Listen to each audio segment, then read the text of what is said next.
যে বারবার তো আমরা দেখি মুখ্যমন্ত্রীকে একটা অভিযোগ করতে, তিনি অভিযোগ করেন যে ডিভিসি ছাড়া জলে বন্যা হয় এবং বিভিন্ন জায়গায় জল ঢুকে পড়ে। এমনকি নিন্দুকেরা বা বিরোধীরা একথাও বলে যে উনি নাকি এই জলের জন্য বারবার করে অজুহাত খোঁজেন এবং তারপরে হয়তো পরের বার কখনো উনি বলবেন যে রাশিয়া থেকে বা চীন থেকেও হয়তো জল ঢুকছে।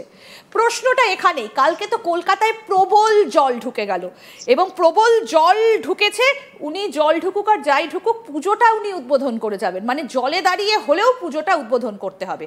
মানে এটা কি প্রত্যেক বছর, যেমন গত বছর একটা ঘটনা, এবছর একটা ঘটনা, মানে এটা কি একটা কলকাতা ট্রেন্ড সেট হয়ে গেল? মানে যাই ঘটে যাক না কেন পুজো উদ্বোধনটা আটকাবে না? দেখুন, আপনি তো প্রথম কোনো সংবাদ মাধ্যমে কাজ করছেন না, আপনাকে আমি অনেক কম বয়স থেকেই দেখে আসছি সংবাদ মাধ্যমে কাজ করতে। পুজোর দিনে তো বহু লাইভ টেলিকাস্ট, না আমি বলছি পুজোর দিনে তো বহু লাইভ টেলিকাস্ট আশা করি আপনিও করেছেন স্টুডিওতে বসে। কি চিত্র দেখতে পাচ্ছ? এখন দেখতে পাচ্ছি ইন্দিরা প্রবল বৃষ্টির মধ্যে ছাতা মাথায় নিয়ে মানুষ ঠাকুর দেখার ক্রেজ কিন্তু মানুষের কম নেই। তখন ইন্দিরা দেবী স্টুডিওতে বসে বলছেন, এটাই তো কলকাতা, এটাই তো বাঙালির দুর্গোৎসব, বৃষ্টি মাথায় নিয়েও বাঙালি প্যান্ডেল ওপেনিং করতে বেরোয়। মনে পড়ছে, চেনা চেনা লাগছে তো কথাগুলো। তো বৃষ্টি মাথায় নিয়ে বাঙালি যদি ঠাকুর দেখতে বেরোয়, সেই বৃষ্টি মাথায় নিয়ে বাঙালির নেত্রী সেই দুর্গাপুজো উদ্বোধনও করতে পারেন। মানে তখন আর মনে হয় না যে ডিভিসি ছাড়া জলে রাজ্যে বন্যা হলো বা যাই হলো, কারণ দর্শক তো ঠাকুর দেখতে বেরিয়েই পড়েছে। আপনি কি চাইছেন ডিভিসির যে প্রধান তাকে ডেকে এসে মমতা ব্যানার্জি ফিতে কাটান পুজোগুলো 3 না করে? না, আমি কিছু চাইছি না, আমি জিজ্ঞেস করছি। না আমি তো বুঝি, আমি তো আপনি যে বিরোধীদের প্রশ্নগুলো বলে আপনি যে প্রশ্নগুলো করছেন, কোন পাগল বিরোধী প্রশ্নগুলো করেছে আমি জানি না, তাদের এই মুহূর্তে নির্বাচন কমিশনে ব্যান করে দেওয়া উচিত। যে বিরোধী নেতা এই প্রশ্নটা করেছে তাকে ইমিডিয়েটলি তার পার্টিকে ব্যান করে দেওয়া উচিত এবং মুহূর্তে রাঁচির একটা টিকিট কেটে পাঠানো উচিত। কারণ চূড়ান্ত তার কাটা না হলে এই মানুষ করছে না। আমি বলছি আপনাকে, চূড়ান্ত তার কাটা না হলে শুভেন্দুর মতো লোক ছাড়া এইসব প্রশ্ন আলফাল প্রশ্ন কেউ করবে না, বিশ্বাস করুন। আপনি আমার একটা কথা বলুন, ডিভিসি জল ছাড়ে, ডিভিসির ছাড়া জলে ঘাটালে আমতায় বন্যা হয়, বাংলায় জল বাড়ে, এটা কি ফ্যাকচুয়ালি ইনকারেক্ট কথা? Yes or no? আপনি বলেন হ্যাঁ মমতা ব্যানার্জি ভুল কথা বলছেন, ডিভিসির ছাড়া জলে বাংলায় জল জমে না। এটা কি কলকাতা ট্রেন্ড সেট করে ফেললো যে জল ঢুকে গেলেও জলে দাঁড়িয়ে, কোমর জলে দাঁড়িয়েও পুজো উদ্বোধন হবে?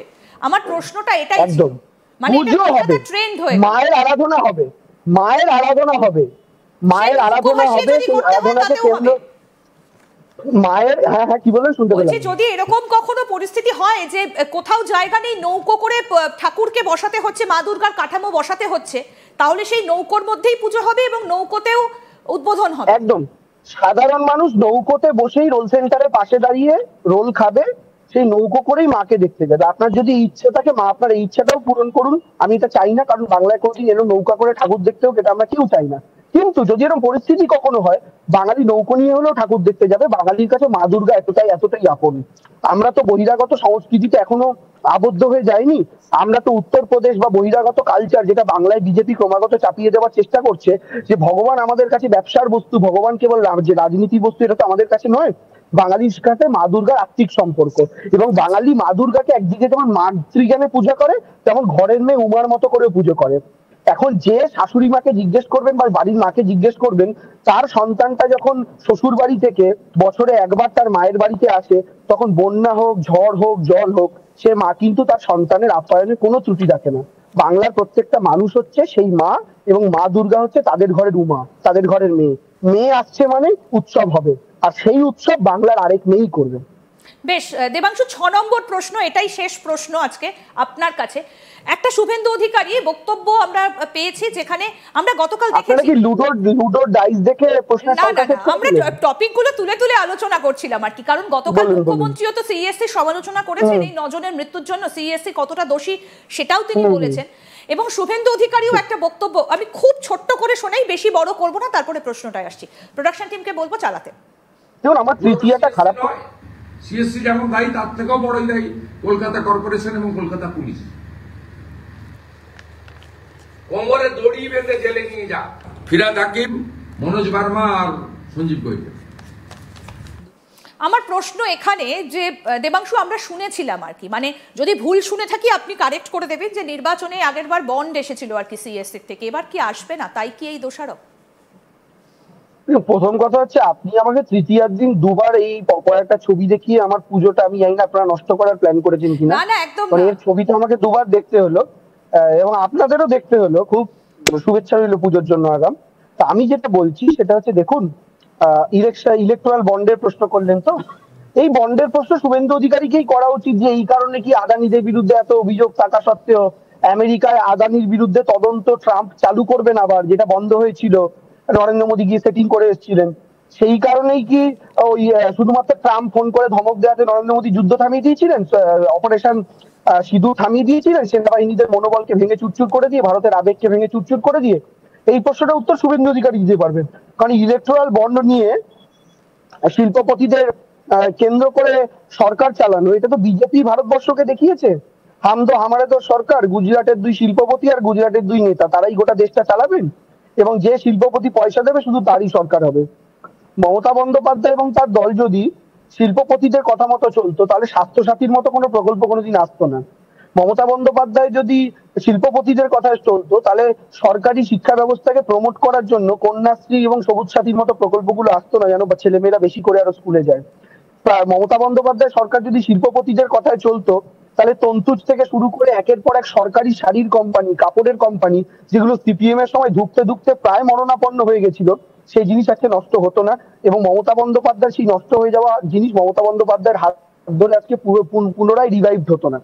এখানে বক্তব্যটা হচ্ছে, যে সিএসসি কে নিয়ে প্রশ্ন, এই সিএসসি টা একসময় সরকারি ছিল, এই সিএসসি টা একসময় সরকারি ছিল, কিন্তু জ্যোতি বসু, সিপিএম এর প্রথম মুখ্যমন্ত্রী বাংলার, তিনি এই সিএসসি টা প্রাইভেট কোম্পানির হাতে তুলে দিয়ে এসেছিলেন। আমরা যে বলি বাম আর বিজেপি, বাম আর রাম কোনো তফাৎ নেই, তলায় শুধু একটা ফুটকির তফাৎ। এই যে ফুটকির তফাৎ, এটা তো কাজকর্মেও বোঝা যায়। জ্যোতি বসু সরকারি সংস্থা সিএসসি কে বেচে দিয়ে ওটাকে প্রাইভেট করে দিলেন।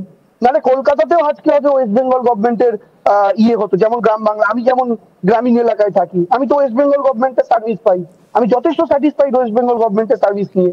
সিএসসি এলাকার লোকেদের চেয়ে আমাদের পয়সাও কম দিতে হয় কম্পারেটিভলি ইউনিট প্রতি। তো আজকে যদি জ্যোতি বসু বেঁচে না দিতেন, আজকে হয়তো ওয়েস্ট বেঙ্গল গভর্নমেন্টেরই ওখানে সার্ভিস থাকতো। তো এই জায়গা থেকে দাঁড়িয়ে কি করবেন আপনি? অপশন একটাই, সেই জায়গা থেকে দাঁড়িয়ে মমতা বন্দ্যোপাধ্যায় তো প্রথম, সাধারণ মানুষকে প্রশ্ন করতে হয়নি সিএসসি নিয়ে, সাংবাদিকদেরও প্রশ্ন করতে হয়নি। মমতা বন্দ্যোপাধ্যায় নিজেই বলেছেন, নিজে সঞ্জীব গোয়েঙ্কার সাথে ফোনে কথা বলেছেন, এবং তাকে বলেছেন যে এগুলো রেসপন্সিবিলিটি কিন্তু তোমাদেরকে নিতে হবে। এটাই তো একজন স্টেটসম্যান। কিন্তু এই যে এতগুলো, ধরুন গুজরাটে 4টে ব্রিজ ভেঙে পড়ে গেল, যে ব্রিজগুলো যে কনস্ট্রাকশন কোম্পানি তৈরি করেছে, নরেন্দ্র মোদীকে শুনেছেন পাবলিকলি দাঁড়িয়ে বলছে, বাদ দিন নরেন্দ্র মোদী প্রধানমন্ত্রী, উনি একটু ক্যাশ বেশি ওনার, উনি মিডিয়ার সামনে খুব একটা আসেন না, ওনার অহংকার বেশি, বাদ দিন। গুজরাটের মুখ্যমন্ত্রীকে শুনেছেন? কনস্ট্রাকশন কোম্পানি, বিজেপির পার্টি ফান্ডে পয়সা দেওয়া লোক, তাদেরকে ফোন করে বলেছে যে ভাই তোমরা যে ব্রিজটা বানিয়েছো ভেঙে পড়েছে, দায় তোমাদের নিতে হবে। শুনেছেন? ফুটেজ দেখাতে পারবেন? বা মুখ্যমন্ত্রী এসে সেই কোম্পানিকে দায়ী করেছেন? দেখাতে পারবেন না। কিন্তু মমতা বন্দ্যোপাধ্যায় কিন্তু দেখাতে পারবেন। এটাই হচ্ছে দিদি আর মোদী